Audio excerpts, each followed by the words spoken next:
You're listening to the Good Question Podcast with Richard Jacobs. Our goal is to make each of our guests exclaim, that's a good question. I don't know the answer. Because when that happens, it means you, the listener, may be inspired to learn more beyond the interview and to ask great questions yourself that lead to new insights. In this podcast, we cover historical and current anthropology, comparative religion, and history. Welcome, and let's get started. Hello, this is Richard Jacobs with the Good Question Podcast. My guest today is Jeremy Cordon. He's the founder and CEO of Goldback Incorporated, and we're going to talk about precious metals and what's called sound money. So welcome, Jeremy. Thanks for coming. Hey, man. Thanks for having me on the show. Happy to be here. Yeah, no problem. Oh, so how did you get interested in gold and silver and precious metals and all that? So is it a long-term fascination, or what led to it? Yeah, when I was really young, I got interested in the Ron Paul campaign, and they talked about gold and silver from the perspective of, hey, inflation's a problem. This was gold and silver were money before what we use now, and we should use that or figure out how to use that again. Okay. Well, I mean, why? What's the problem with current fiat currency? And I know cash seems to really be under tremendous pressure. A lot of places just won't take it, which I think is a violation of law. Actually, it's just legal tender. But why the switch or the desire to switch to precious metals? Well, yeah, I mean, the use of cash is under pressure. It's true. There is a push for cashless society. But to get back to your other question, dollars just don't buy as much as they used to. Have you ever watched the movie Home Alone? Yeah, a long time ago when it first came out. A long time ago. It's like this kid, they got like 7 kids, 5 kids, something like that. They've got the cousins over, and they're all going to Europe together on one income. Yeah, that's true. Not going to happen in this big monster house. But nothing about that movie when it came out seemed out of the ordinary. I mean, it wasn't crazy land. That was normal. You look at other media, look at The Simpsons that came out in the 1980s. Here you have Homer Simpson, who frankly is not very bright and didn't graduate high school or go to college. And he's supporting his family of 3 on one income. Marge is a stay-at-home mom, and, they live in a house that they presumably have a mortgage on. That was normal. I mean, who does that anymore? Yeah, no, that's true. I remember when I was little, a piece of pizza was like 60 cents.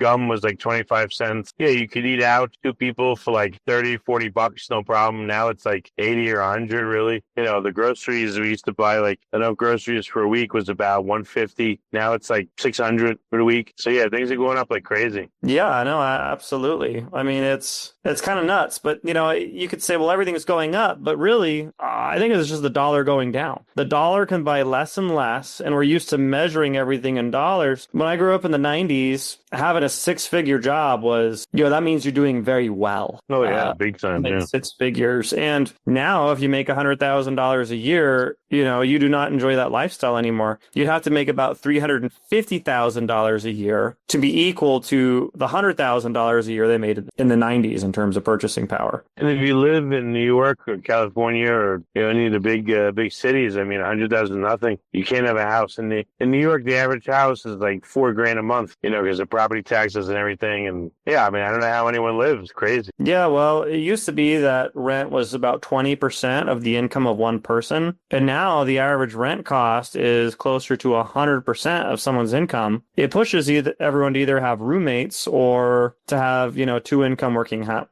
households. Yeah, and insurance is more than tripled. I'm in Texas. Home insurance is more than tripled. Auto insurance has tripled. Taxes on property are going up a lot. So yeah, it's a big strain. Yeah, I mean, and you have to ask yourself, is this a everything is going up problem, or is this the dollar's losing purchasing power problem? And I'm in the camp that it's really just the dollar losing purchasing power. And the solution to that is, the government's never going to go back to the gold standard. I mean, they're not just going to do that. People need to start thinking about other ways to protect themselves. Well, have you ever put the price of everything in terms of, instead of indexed to the dollar, indexed to an ounce of gold or 100 ounces of silver? And if you do that, what do prices look like over the past like 50 years? Well, the prices look a lot more stable. If anything, prices on some things have gone down. But that's what Goldback basically does. So what the Goldback is it's an alternative currency. It's actually the most popular local currency in the United States in terms of how many places will take it as payment. And, I think we got something like 4,000 plus businesses. The second most popular local currency in America is Bitcoin. There's about 2,500 local businesses in America that'll take Bitcoin as payment. So the Bitcoin used to be e-gold when it was, there was e-gold, and then that kind of fell apart, and then Bitcoin came. Eagles? E-gold, like electronic. Oh, I forget who created it, but the authorities came after him for creating this alternate currency, and, that kind of all fell apart, and then Bitcoin seemed to come from the ashes of that, right about that same time. Yeah, there's been a lot of different alternative currency products out there. Ours seems to be doing pretty well. We've got about $1/3 billion worth of Goldbacks out there. But what it is they kind of look like these notes, and there's gold in them, and people trade those because they're made out of gold, and being made out of gold, they're more immune to inflation. What do you mean they're notes with like a strip of gold in them, or what do you mean, like physically? Yeah, the gold is coated into it. So imagine like a polymer note, and the gold is sprayed onto the polymer, and that's coated right in. Well, what happens if it gets lost or burned or destroyed, or, then what? It's not any different than losing or burning or destroying a $100 bill. You're kind of out of luck, right? I mean, that's kind of the nature of cash, I suppose. No, but with cash, though, they could always update. I mean, now it's all electronic. They could just, as they say, type some numbers into the computer, and not if you lose it or burn it. Well, I mean, if you burn it, yeah, they could just adjust the ledger if they wanted to, but they wouldn't for that reason, But there's mutilated currency. They retire, and they just, they'll print more. It just seems more amenable than losing gold. I mean, you literally lost it. It's physically gone. There's not much you can do, That's true. I mean, I guess that's true for, quite a few assets, but that's true for gold too, I suppose. So how did you get this? So these look like polymer notes. How did you get anyone to take it in the first place? How did you start this? The very first people accepting these as payment, is that what you mean? Yes. So we started it as a local currency in the state of Utah, and nobody wants to be first, nobody wants to be the very first business to take the new local currency. So we went around and I told people that I was going to create a list of 100 businesses, and we wouldn't publish it until we had 100. So people were more comfortable with that, because if we never got to 100, then the list was never published. And it took us about a month or two to come up with 100 businesses that would take payment in gold if they were asked. And it was surprisingly easy. I mean, I thought it'd be like maybe 5 to 10% of business owners would go for it. When you talk to the business owners themselves, it was closer to 50% would take payment in gold if you asked. I mean, what was their average level of sophistication with gold? Did they know much about it? Or? I think that when you look at business owners, these are people that take risk and have a certain degree of comfort with risk. And I guess gold felt less risky or acceptably risky compared to taking payment in dollars. Everyone that's taken payment in gold the last, since we started, the price of a Goldback has gone from, or the value of a Goldback has gone from like $2 to, it's gone up to $10 now. So it's gone up. Is that just because of the price of gold, of the gold in it by weight, or are there other like numismatic features of it? There's certainly Goldbacks that are more collectible, more numismatic variations of Goldbacks, but by and large, it's just because the gold price has gone up and the Goldbacks are made out of gold. Okay. Have you done any silverbacks? They call gorillas silverbacks sometimes. We did do a silverback series, kind of more just for fun, but as a limited collectible, and those have done fairly well. Well, what's wrong with the silverback one? There's nothing wrong with it. It's just only got like 10 cents worth of silver in it, because 1,000th of an ounce of silver isn't, it's just not very much. Okay, I gotcha. So, all right, so these Goldbacks, I mean, how are merchants treating them? They're accepting them for products, and then what do? Do they try to redeem them for regular cash? Do they hold on to them? Like, what's the behavior been like? Well, if they hold on to them and they appreciate in value, some of these merchants, they're going around and they're spending them at other businesses and circulating them and keeping the value in the community. In fact, America has had thousands of local currency products or projects, and the way they work is, if you get a community with a couple hundred businesses in it, they'll circulate a local currency in that community that can only be used there, and it gets people people in the habit of shopping local. That's kind of the point of them. Do they depreciate in value? Like, does the IRS have a ruling on them on these polymer notes, or they just ignore them? On the Goldback? Yeah. No, I mean they've gone from $2 to $10 in 7 years. No, but does the IRS have any treatment? You know, like with Bitcoin, the debate was, well, will it be considered a currency or like, you know, not real property, but something that can be depreciated? The Goldback, is there any special treatment to it? Or is it just like a physical object that, again, can't depreciate or anything and just I don't think treated like a currency? I don't think it's much different legally from owning gold bullion as far as the IRS is concerned. Okay. Yeah, I just wondered. So how long is it taking you to get into the hands and use of, like, you know, all these businesses? It's grown over time. I mean, at this point, the business network is doubling more or less every year. So I suspect by this time next year, we're going to go from having, you know, somewhere in the ballpark of 4,000 businesses to 8,000 businesses. Oh, so adoption is increasing. People are getting more and more of it. Oh, absolutely. Yeah, it's accelerating. Well, what are people doing? Are they sitting on it once they get it? Are they like, what's their typical behavior? Oh, it depends. I mean, we got 3 different groups of people that are buying these. Yeah, we've got people that are just buying them because they want to buy some gold, and it's a very cheap way to get into gold. So we certainly have those buyers. That's a good chunk of them. Then we've got other people that buy Goldbacks to collect them because we, you know, showcase state history and they're just kind of neat. So that's a group of buyers. And then we have people that buy them to use them as money. And that's another group of buyers. Well, let's see what I can say about them. If we saw one, would most people recognize it as just like monopoly money or funny money, or, you know, someone that doesn't know that sees one for the first time? What do they think about it? What do they think it is? I mean, maybe. I mean, they look like money. They've got numbers on it and they've got, you know, a figure on it, and the designs would, you know, suggest to the mind that they're money.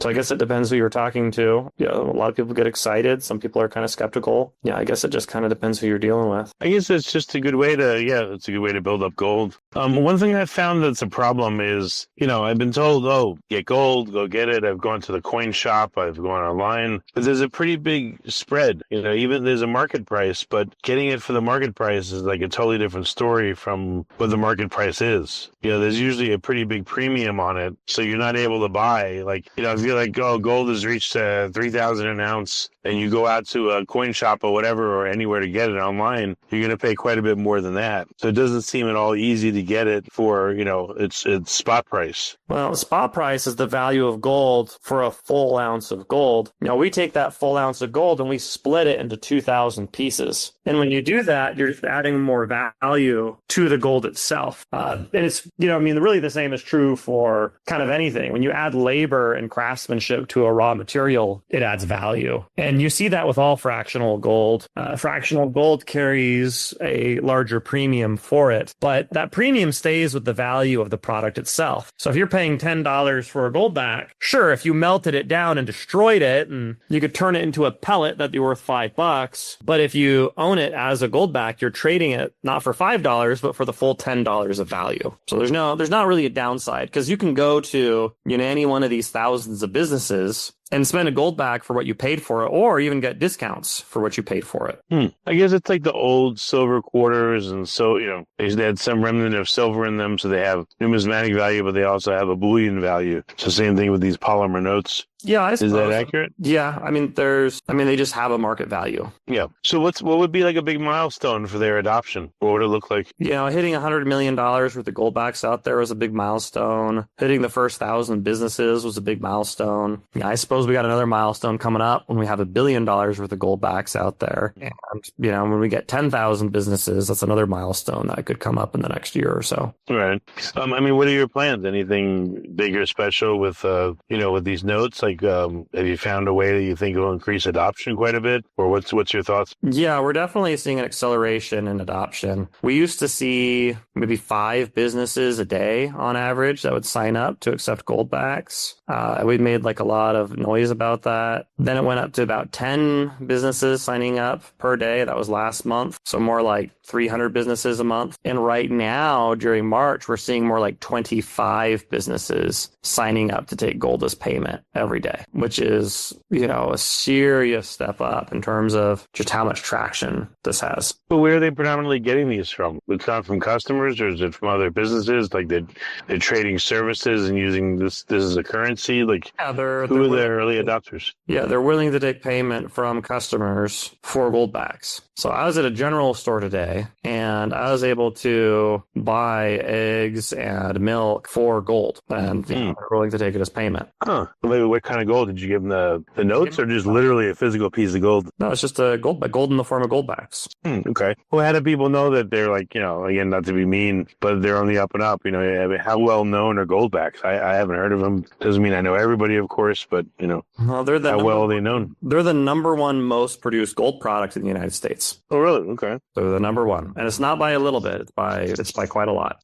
Okay. Are there areas of the country or business types that seem to use them and other ones that are resistant? They're more popular in some places than others. Any reason why? Well, I mean, the culture from state to state is different. I mean, any trends? Are they more popular in northern states or southern states, or there's other factors involved? Is it like politically Yeah, most Goldback states are in the West. There's like a lot of like really independent people in the West, independent-minded people that, are into this kind of thing. We've also got like a New Hampshire Goldback. Shouldn't surprise anybody. The free or die state. Florida has a Goldback now. That's our biggest state. But what might surprise a lot of people is we're doing a project in California now. Good. Why is there's dozens of local currencies in the state of California. California threw the door wide open for alternative currencies 10 years ago when they passed the Alternative Currencies Act. So that, kind of blessed, the alternative currency movement in the state of California. What was the Alternative Currencies Act? What did it say? What it did is it decriminalized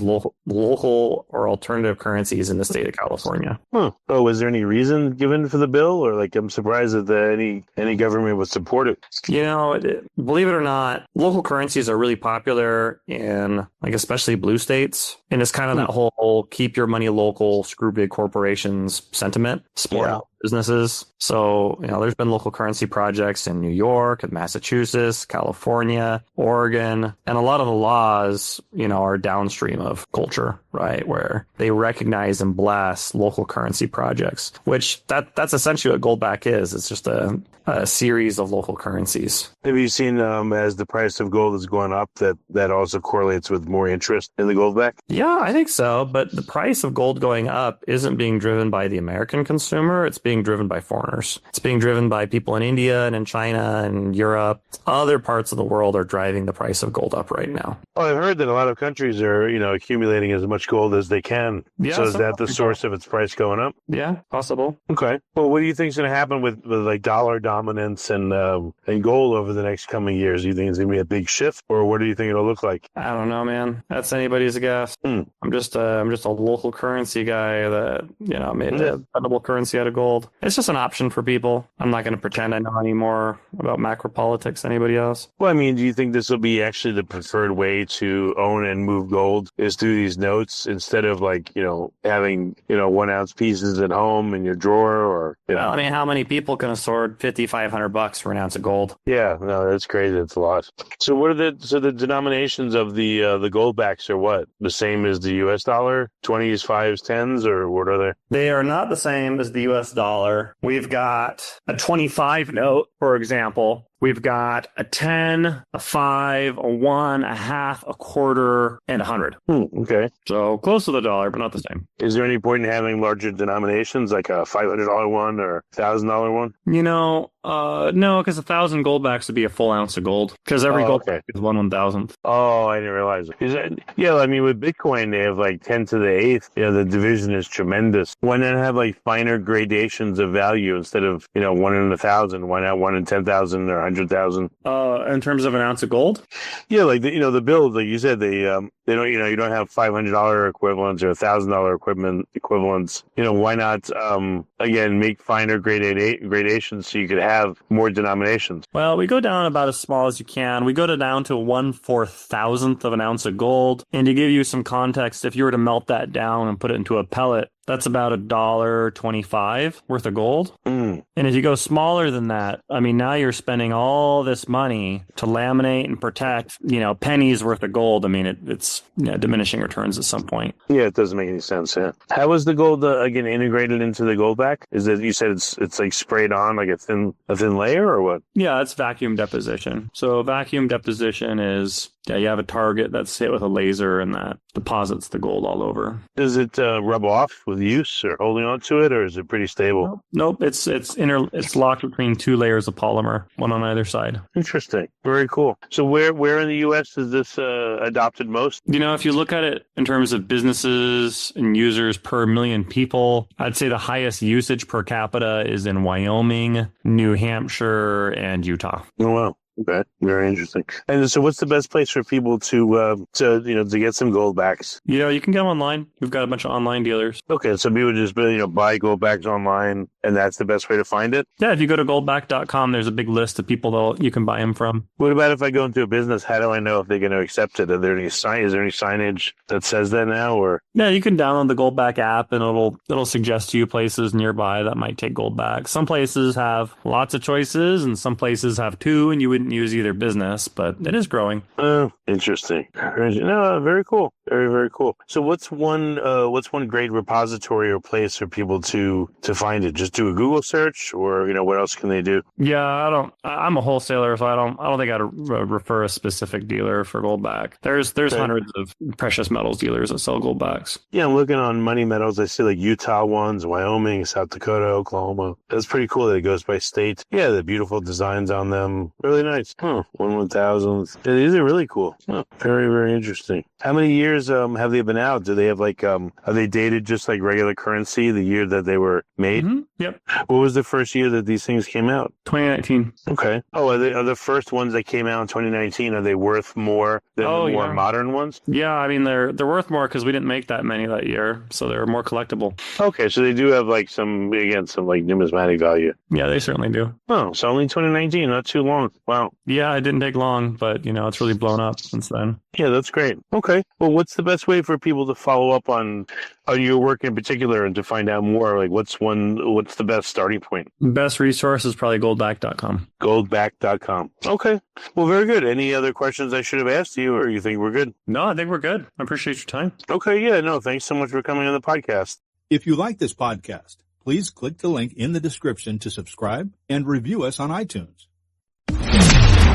Thank you for listening to the Good Question Podcast. Please email support@thegoodquestionpodcast.com if you have any referrals to great guests for us to interview. Visit thegoodquestionpodcast.com to hear more interviews. And please help us spread the word by rating and reviewing us on Apple Podcasts, iTunes, Spotify, YouTube, or wherever you listen to this podcast.